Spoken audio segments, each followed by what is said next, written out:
A peasant family might see such a child as God's will, folding them into the rhythms of field and hearth, giving them tasks that matched their abilities.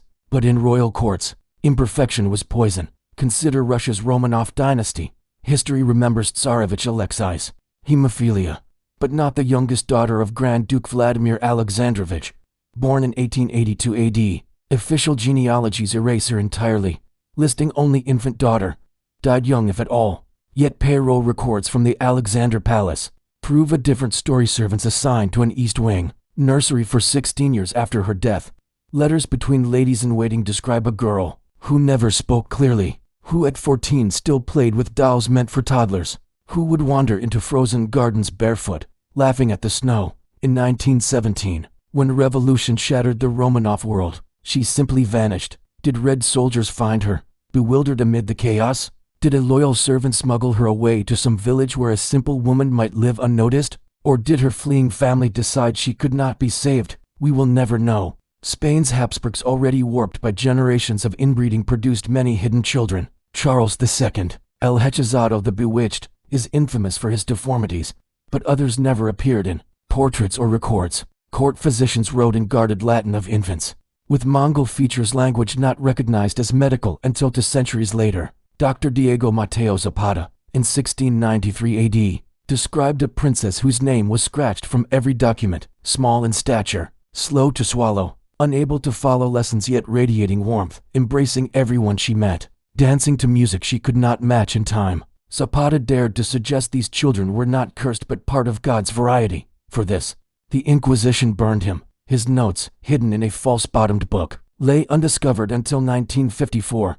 In the Ottoman Empire, difference was no safer. Sultan Mehmed III, who ruled from 1595 to 1603 AD, reportedly fathered a son with clear developmental delays. Ottoman succession laws were ruthless. Weakness meant death, yet records suggest the boy did not die in infancy.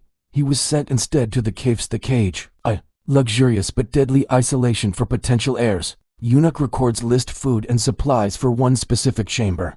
Over 23 years past his supposed death, guards spoke of odd sounds, not plotting or rage, but singing the same songs over and over, laughing in the night. When Sultan Ahmed I died in 1617 and the cave was opened, a guard's memoir recalls finding a grown man with a child's mind, sitting among thousands of colored glass fragments ranged into intricate floor mosaics. For 2 decades, he had made art no one would see, sung songs no one would hear. What happened to him after that moment is silence. Bavaria's Wittelsbach dynasty left more trace than most, perhaps because eccentricity became almost fashionable under Mad King Ludwig II. His cousin, Princess Alexandra, born 1826 AD, was kept in Nymphenburg Palace's quiet wing. Officially she died at 3. In truth, household accounts show expenses for her care until 1851. A governess's diary, donated to the Bavarian State Library in 1923, records teaching a 25-year-old woman how to hold a spoon, how to dress herself, how to recognize letters though never to speak them. Alexandra adored her canaries, listening to their songs for hours. She lived but unseen, died but unnamed. Her body was placed in an unmarked section of the royal crypt. Portugal's Braganças faced a similar moment in 1734 AD when Infanta Maria Francisca was born to King John V. Painters were ordered to begin her portrait immediately, as was custom, but the work was never finished. The artist, Jean Rank, left the country unpaid, his sketches burned. Years later, dying in Madrid, Rank confessed to a priest, "How do you paint innocence itself, when innocence is not what power demands?" Maria Francisca lived hidden in the convent of Santo Sonovo in Lisbon, loved by the nuns, folding altar cloths, feeding the convent's animals, singing prayers though she never learned the words. She died at 11 of fever. The nuns begged to bury her themselves. Her gravestone reads only, "God's child." In Denmark, King Christian IX and Queen Louise, often called the father and mother-in-law of Europe, for marrying their children into royal houses, had a granddaughter born in 1871 AD, with features unmistakable to modern eyes. Princess Thyra of Denmark bore her secretly after an affair with a British officer. But this was no ordinary scandal. The infant, named Maria, was declared stillborn, yet baptism records in a rural parish prove she lived. Maria was raised by foster parents on the Jutland Peninsula, visited yearly by a veiled aunt who brought gifts fit for a princess. Letters from her foster mother to the queen describe a girl who loved to braid flowers into her hair, who hummed endlessly while rocking on the porch, who stared into the horizon as though waiting for something. When Maria died at 19, the queen ordered her burial in an unmarked grave, then sent the foster parents to America with enough money to live comfortably, perhaps, to ensure silence. Japan's imperial family faced its own quiet tragedies. Emperor Meiji's daughter, Princess Fusako, gave birth in 1898 AD to a son with Down syndrome. The boy was never photographed, never named in official rosters. Palace documents describe him as delicate, a euphemism that cloaked countless hidden lives. He was raised in a small villa on the palace grounds, tended by a Shinto priest and two nursemaids. Reports say he loved the koi in the garden pond, could spend hours watching them, naming each in a language only he understood. At age 12, he succumbed to pneumonia. His ashes were placed not in the imperial tombs, but in a temple crypt with no nameplate. Even in more recent decades, secrecy clung to such births. In 1940 AD, Queen Juliana of the Netherlands gave birth to a daughter, Christina, with partial blindness from rubella. While Christina was not hidden, her intellectual differences were downplayed.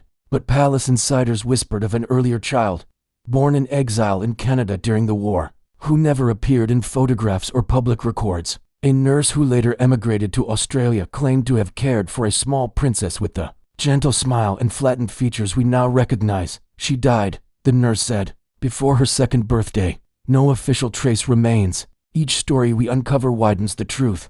That difference was not rare in royal bloodlines. In fact, intermarriage may have made genetic conditions more likely. But without science to explain them, these children became symbols of shame. Courtiers rewrote ledgers, burned portraits, erased names from genealogies. Physicians lied in official reports, inventing fevers, wasting diseases, accidents. Servants were paid for silence.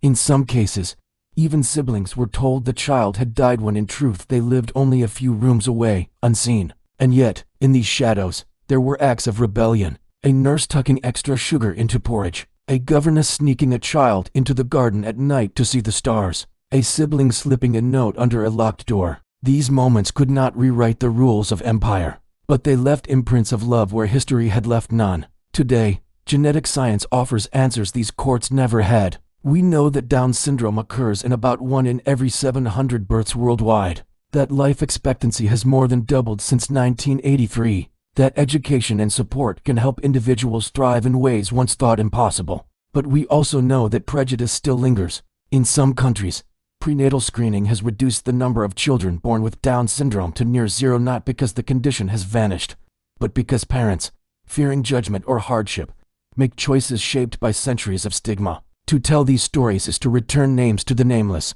It is to say, you existed, you mattered, you were more than the shame others wrapped around you. And it is to challenge the golden myths of royalty, those carefully painted portraits where every child is perfect, every heir flawless, every bloodline unbroken. As you listen to these hidden lives, perhaps you feel a quiet anger not just at the cruelty of erasure, but at the lost possibilities. What music might the boy in the Ottoman caves have composed if his songs had been heard? What portraits might Jean Rank have painted if he had been allowed to finish Maria Francisca's face? What poems might Alexandra of Bavaria have written had she been taught her letters in full? We will never hold their answers, but we can hold their memory. Every story recovered from dust is an act of defiance against centuries of silence. In speaking their truth aloud, we tear down the idea that worth depends on perfection, or that love belongs only to those who can sit straight at a banquet table and answer in Latin. If you've walked this far with me through the echoing halls of forgotten rooms, you've helped give voice to those denied one in their own lifetime.